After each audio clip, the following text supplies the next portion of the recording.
I'm Mark Reed, a fellow of the WTN in the category of the arts, and I wanted to introduce Jim for a variety of different reasons.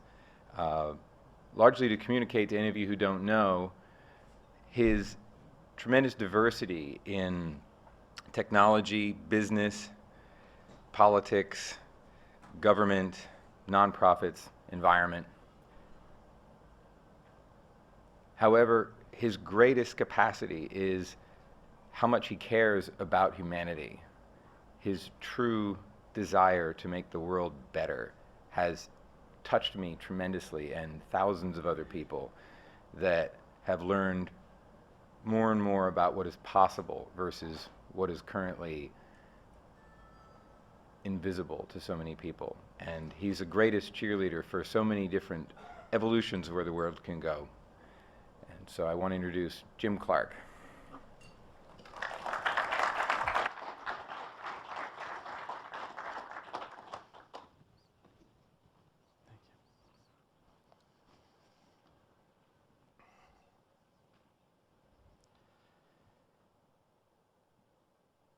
Have you ever been prompted to ask yourself if you're living your life the way you could, the way you should? I got that prompting. In fact, I got it twice. And for me, there's no going back. When I was 30 years old, I was diagnosed with multiple sclerosis, several months before my older daughter was born. When I was 35 years old, I had a heart attack 2 months after my younger daughter was born. Thankfully, due to the wonders of the healing arts and modern medicine, I'm fine so far from both conditions. They were both extremely useful prompts, however, for me to ask myself, with more intensity and urgency than I ever had before, if I was living my life the way I should, the way I could. I would, of course, not wish life-threatening wake-up calls at a young age upon anyone. However, wondering what to do with one's time seems like a useful thing for each of us to wonder about, both as an individual living in our own life and as a member of the larger human race. Particularly when we are living in a time of paradox, this time of paradox, as part of an emerging global civilization as promise-laden as it is systemically troubled, as capable of generating awe and inspiration as it is of generating suffering and destruction. So what do I mean that we are living in a time of paradox? We are creating software and machines and innovations to do our work for us and to dramatically extend our lifespans, while worrying about technologically driven mass unemployment and overpopulation. We are creating new forms of food for everyone while trying to deal with the rise of illnesses created by how we eat. We are inventing new ways to extract fossil fuels while endlessly negotiating, in fits and starts, how to replace them. We are teaching children just enough to maybe fit into our current dysfunctional systems, but not enough to question how to improve or replace them. We are still fighting wars over whose supposed religion is more worship-worthy, while wondering why we cannot have peace. We are tinkering with an economic system that generates massive wealth for some and even greater inequality and untold environmental damage, while seeking to ignore or squash alternative possibilities. We are living under political systems ranging from outright authoritarianism to blatantly corrupt regimes to somewhat illusory democracies run by and for those who think their interests count for more, while bemoaning the lack of engagement and enthusiasm from citizens whose interests continually suffer. We are building and living in energy and resource-wasting homes that encourage isolation while wringing our hands at the cost of housing and the fact that we seem to have lost our sense of community. We're developing new medicines and health technologies to enable us to continue our unhealthy lifestyles while telling ourselves repeatedly that next month we should start to behave differently. We are rocketing into the future with our amazing breakthroughs in science and technology, while hoping that someone else other than ourselves decides if the potential ripple effects of what we are doing mean that our choices are advisable. We have to figure this stuff out. In my time with you now, I'd like to focus on, 1, how we think about making decisions about what to do with our time. 2, how change happens and what are the raw materials for it. 3, and what I've decided to do next, and what does that have to do with anything? But before I go any further, I'd like to mention the ground from which this talk today grew. Last year, I gave a talk titled Manifesto for a New Civilization. In it, I described the following: how, due to the exponential impact of cutting-edge science and technology, our civilization will likely experience more change in the next 20 to 30 years than has occurred in the past 2,000 to 3,000. I called this the phase change. How our current civilization is on the wrong path, being both unsustainable and in too many ways morally indefensible. How we need to take a more systemic approach when thinking about facing the challenges in what I described as the 10 major aspects of civilization, illustrated with a diagram I called the decagon. The aspects are food, water, and environment, housing and community, health, energy, religion and spirituality, arts, culture, and leisure, economics and employment, science and technology, and political systems and government. And I concluded how if we are not doing work that is helping to build a new civilization, we are actually perpetuating the old one. I gave that talk both here in the US and overseas and got lots of feedback in person and from people who watched it online. This talk is an extension of that talk, but on a more personal level, for I hope all of us, and with a more specific closing. There are, it seems to me, 2 questions that are quintessentially human questions. One of them is, what should I do? The other one, asked before that one most often, is, why am I here? The question, why am I here, or what is my purpose, is the question at the core of our search for meaning. And we each know that we cannot live fully when we feel that what we do is meaningless. The we that makes our choices is animated by our essential human nature. And it is human nature to want to fit in, to be welcomed by our tribe, whatever the dimensions of that tribe. In order to fit in, we each wear masks. These personas we choose are a layer over our true self. In some sense, any gathering, from the smallest meeting to an entire society, is a masquerade ball, filled with people, each hoping to present the most attractive face to others and to the community, yearning to be accepted, afraid to be rejected. Fitting in has meant survival. Our ancestors who were cast out of the group were the ones least likely to reproduce and lead to us today. But it wasn't just social anxiety that helped us survive. It was material anxiety. Having enough to eat for a day was good on the ancient savannah. But having enough set aside so as to have a sense of security for yourself, your children, or elderly loved ones was even better.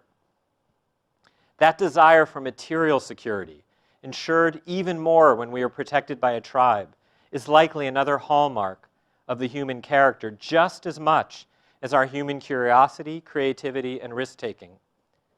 The pull between those competing tendencies of security and risk, of fitting in with the crowd and being unique, of stability and invention, says much about how we make choices. We are constantly doing a moral calculus, balancing out what we believe and think versus what others believe and think, versus how strongly we desire, versus the strength of our fears.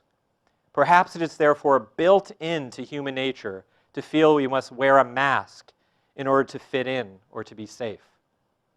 And yet, as mentioned, when everyone is wearing a mask, to some degree, we get self-perpetuating social anxiety on a societal scale. We all know there's often a gap, sometimes a huge one, between what we do to fit in and our true values. This gap we call inauthenticity. We compromise our core selves in order to feel more socially secure in the external world. We pretend on the outside to be something that we are not. Or we delude ourselves that we agree with others so often and for so long that we forget how to behave anymore as our true self. The problem is that we know it, of course, when we do it. And we feel badly about ourselves for selling ourselves so cheaply, as if we even really ever could. This consciousness of having done what we feel to be beneath our standards is shame. And a sense of shame, of course, leads often to further negative behavioral consequences in a cycling spiral of more self-contempt and more denial and then even more shame. We can now imagine how our entire civilization, the whole masquerade ball of humanity, can experience a kind of collective shame and act out accordingly in societal scale acts of fear, defensiveness, selfishness, and aggression. I have to wonder if this civilizational level of shame plays a big role in keeping this infuriating human race from doing what we know needs to be done. The opposite of shame, in some sense, could be seen as courage. When journalists interview an unexpected hero, the hero usually says something like, "I didn't do anything to be a hero. I just did what I thought was right." Or "I just did what seemed like had to be done at the time." When we act in the external world in accordance with our internal values, we get the answer to what should I do almost without even trying. And the interesting thing is that when we remove the gap between who we really are and how we act, and we end up knowing what we should be doing, we seem also to get the answer to that other core question, why am I here? Authenticity causes our social and existential anxiety to fade away like fog in the sun. Too often, our instinct is to think that we cannot act until we find meaning. But the irony is that then we start first to act, and crucially to act according to our internal values. We end up finding our meaning and our purpose. So that brings us back to the question again, what should I do? I think the best way to ask that question is to figure out what you believe is right and what you think is necessary. What is right is about the choices we make based on our personal values. The term right is certainly a loaded one. I realize that. But in a real sense, where we integrate what we feel with what we know on a deeper level than our rational surface mind can analyze, we each do have a feeling about what we believe is right.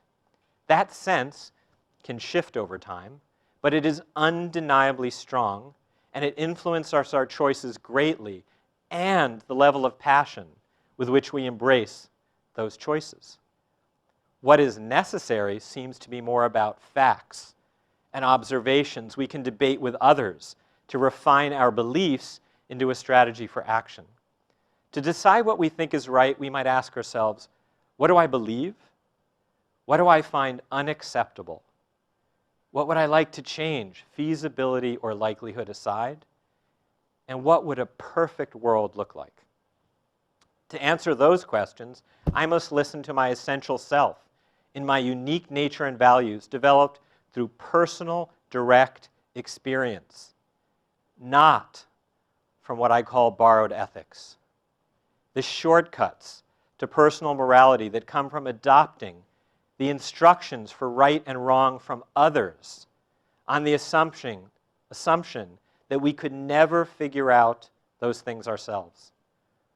To decide what is necessary, we might ask ourselves, what are the facts as I see them and can gather them? What are the seemingly evidence-based opinions of others? What frameworks are useful to think about certain types of challenges? What can I observe from history? And what may be different about now? And what is the scale of this challenge? And does the scale change things?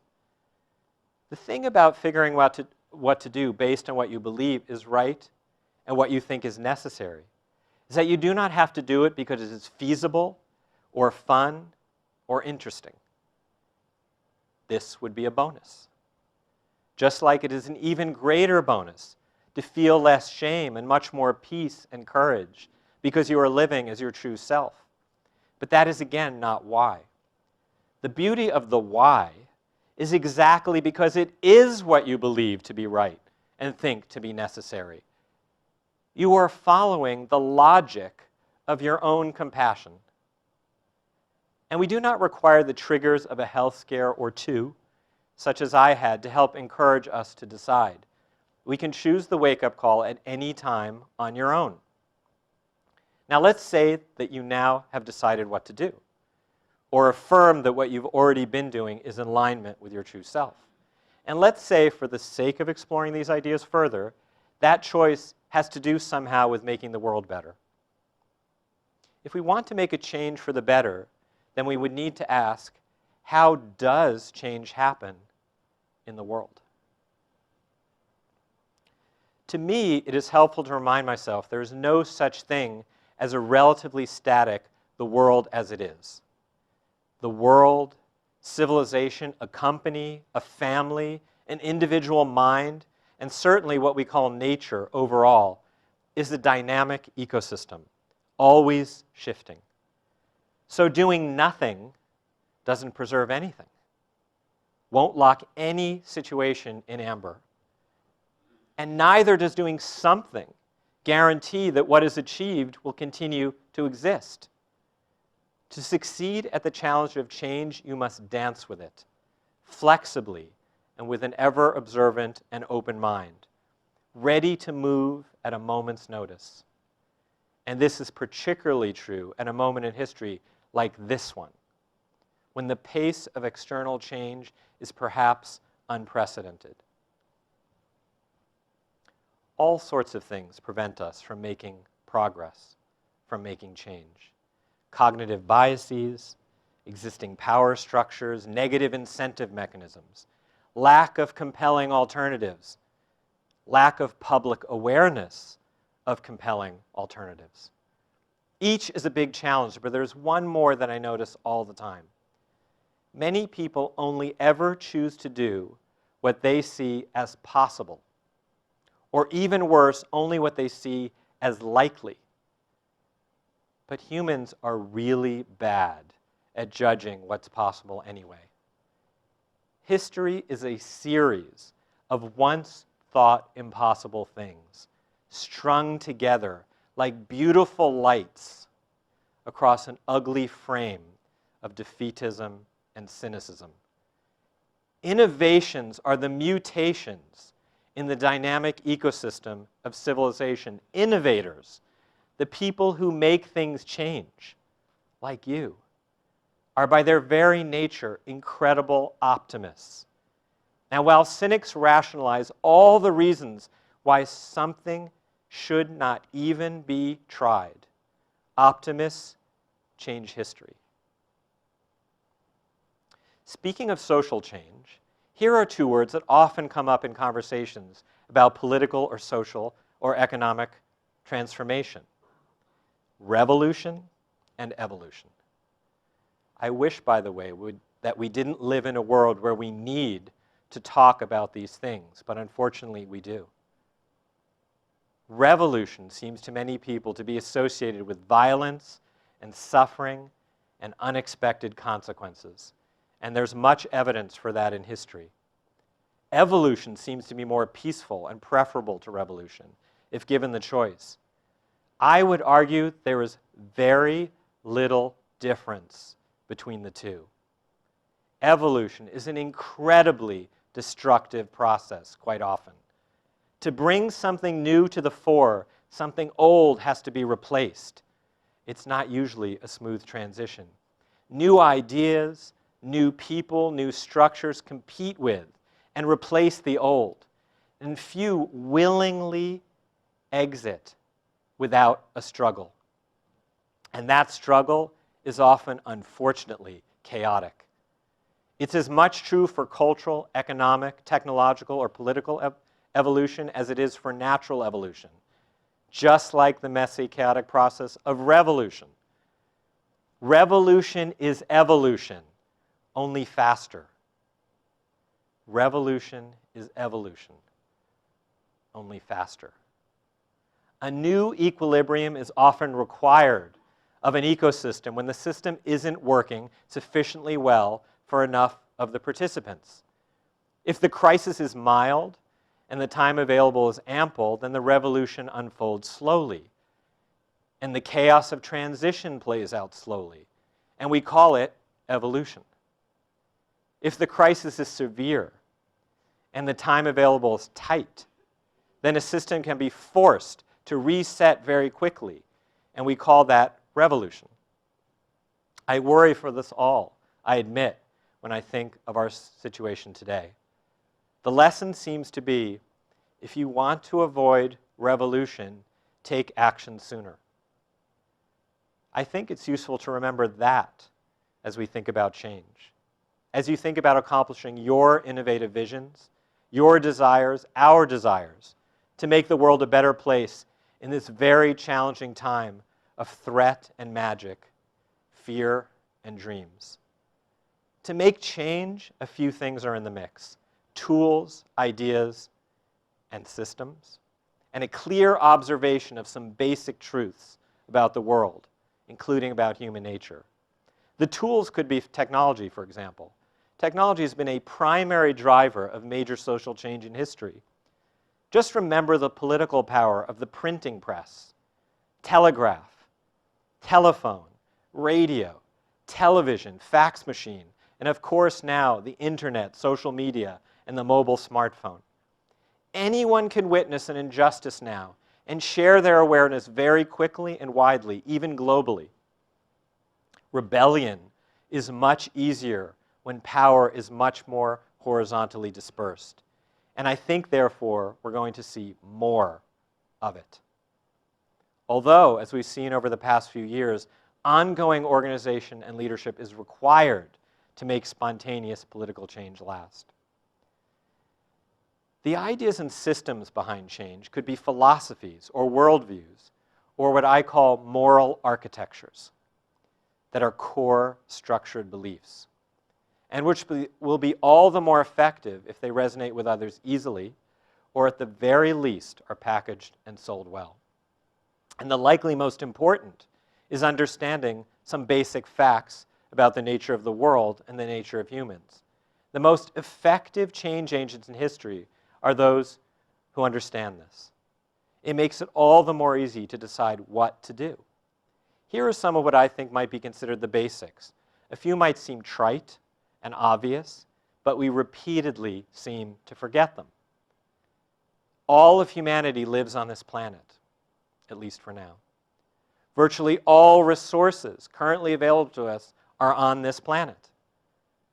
We are each products of the culture from within which we are raised. Very few of us live beyond several decades, or not much more. We are capable of great love and empathy, as well as great hate, cruelty, and destruction. We create, innovate, and imagine. We make our decisions emotionally, and then we rationalize them intellectually. We are tribal creatures, and we desire at least some form of social order. We seek happiness. We seek larger meaning from our experience. We make and or enjoy art.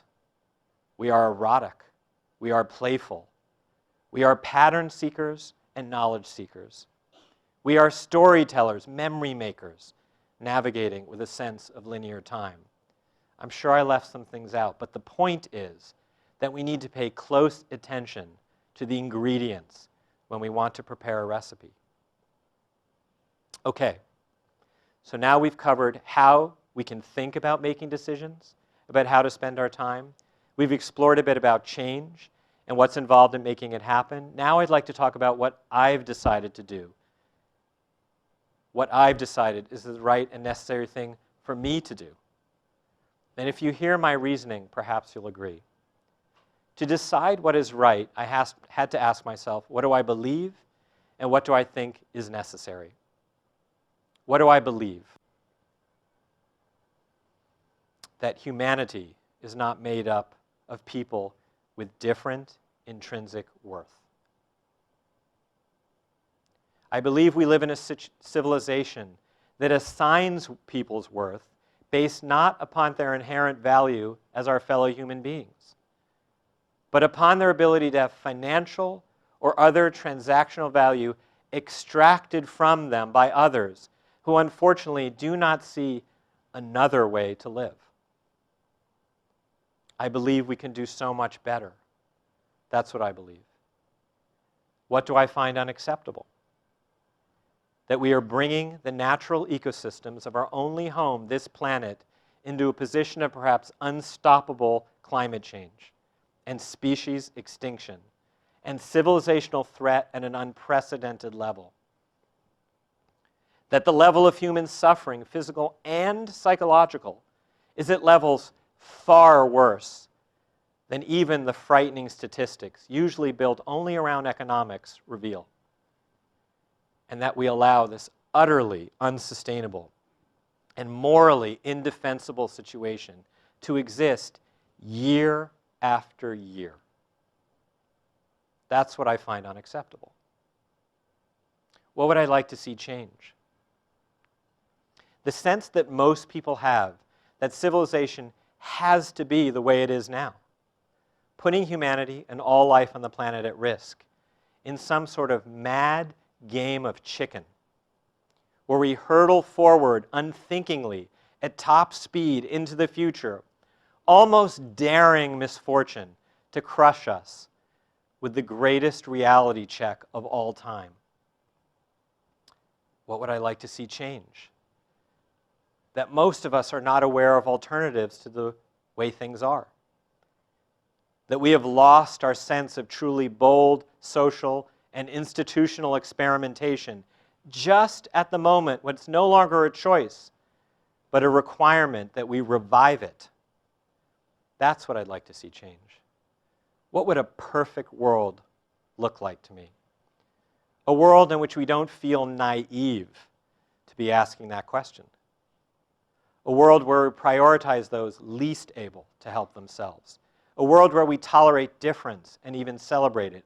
A world where our political and economic systems are judged as successful based on the opinions of those living under them, not on those lording over them. A world where we get our energy from an inexhaustible clean resource burning bright off of our planet. A world where we at least think about our scientific and technological goals before we achieve them, not after we figure out how to adjust to what we've done. A world where we are healthy because of how we behave and what we eat and what we are exposed to, not because we have figured out all the ways possible to make up for our mistakes.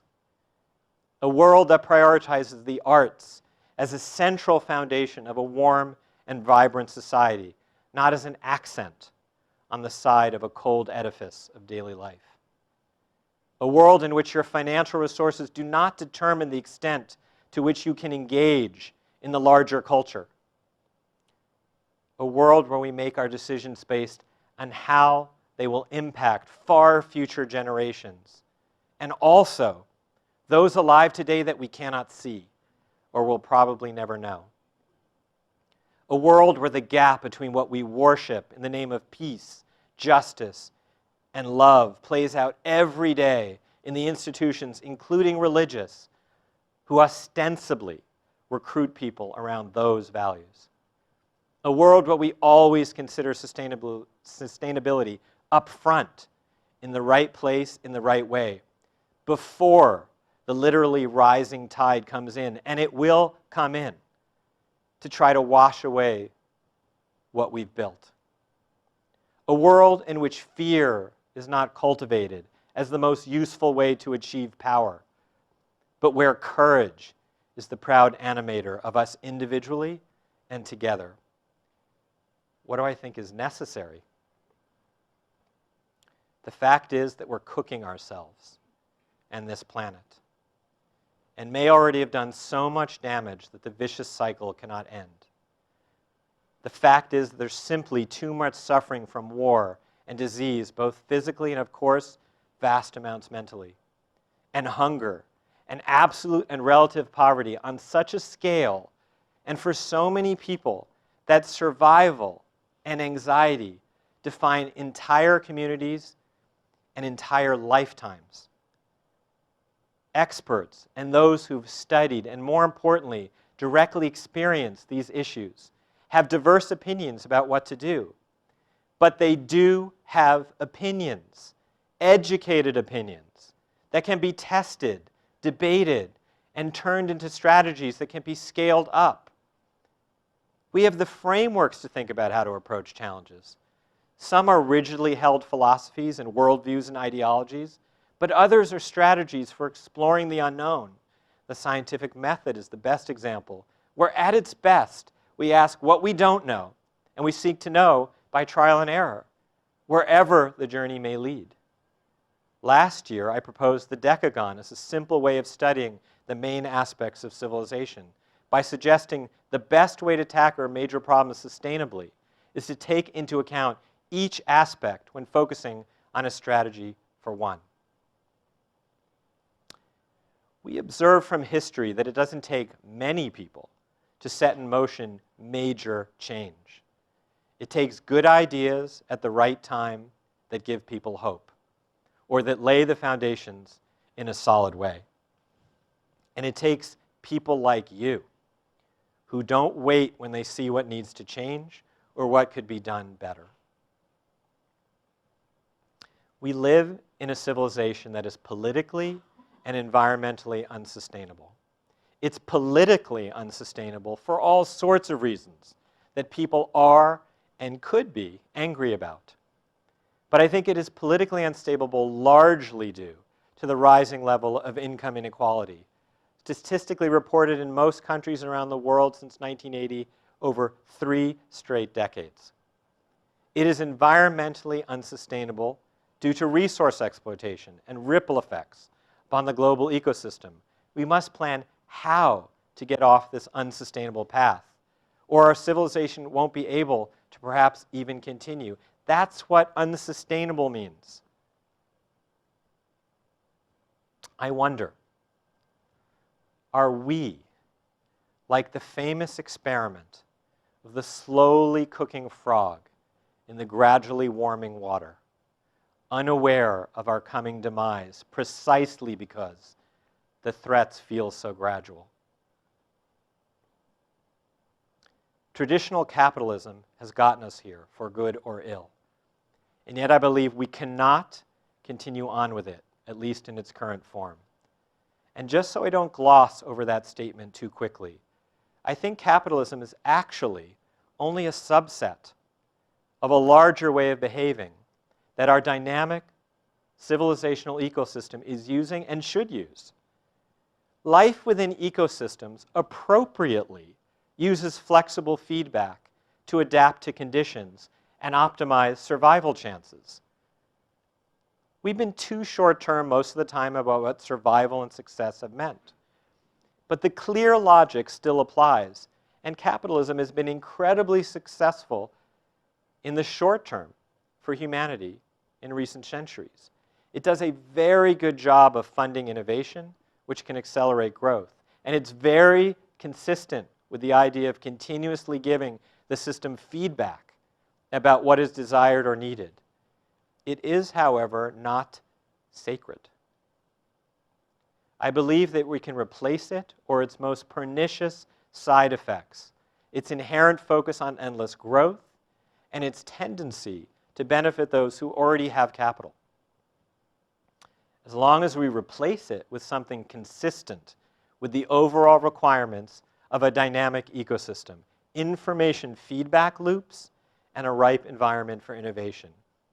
Even if you don't agree ideologically with what I just said, set ideology aside, and the question remains, is it politically or environmentally sustainable the way our civilization is today? Remember, a new civilization is coming whether you want it to come or not. We're in the phase change. More change than an industrial, scientific, or cultural revolution is coming, and it's exponential, and it's driven largely by science and technology. This new civilization could be a massively more powerful and dysfunctional version of what we've had. Or, if we choose, it could be an enormously better one. The point is that we can choose, even though we often act as if we cannot. That raises the question yet again, what should we do? What should we do individually, and what should we do together? Some situations trump our self-questioning, or at the very least clarify it greatly. When Hitler came to power and began to seek to rule all in his reach, animated by a philosophy that most outside his reach found repugnant, it was clear to many what they should do. It didn't matter what people's plans were. I want to start a family. I just opened my business and it's going well. I am well on my way to a scientific breakthrough. Most understood that their path had to change in response to an overwhelmingly compelling outside challenge. Most of humanity is not facing tanks and bullets and advancing armies all around us, although some on this earth still do. Most of the threats we face now are much more faceless and diffuse, even if no less threatening. We face, above all else, a threat of such severe environmental collapse that the ecosystem that has birthed and raised us may be unable to continue to support or even tolerate us. And this time the army we're threatened by, the enemy, so to speak, is us. How we live and what we think we cannot live without. We are embedded in this civilization.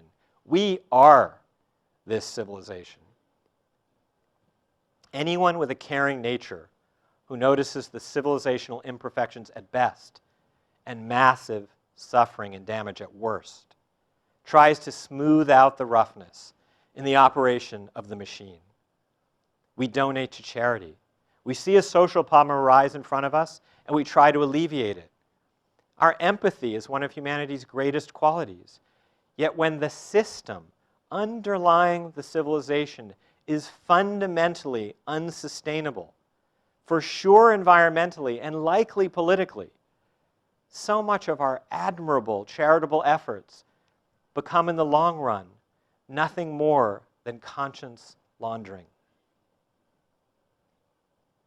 So here am I, asking myself the same question that we all ask ourselves, what should I do?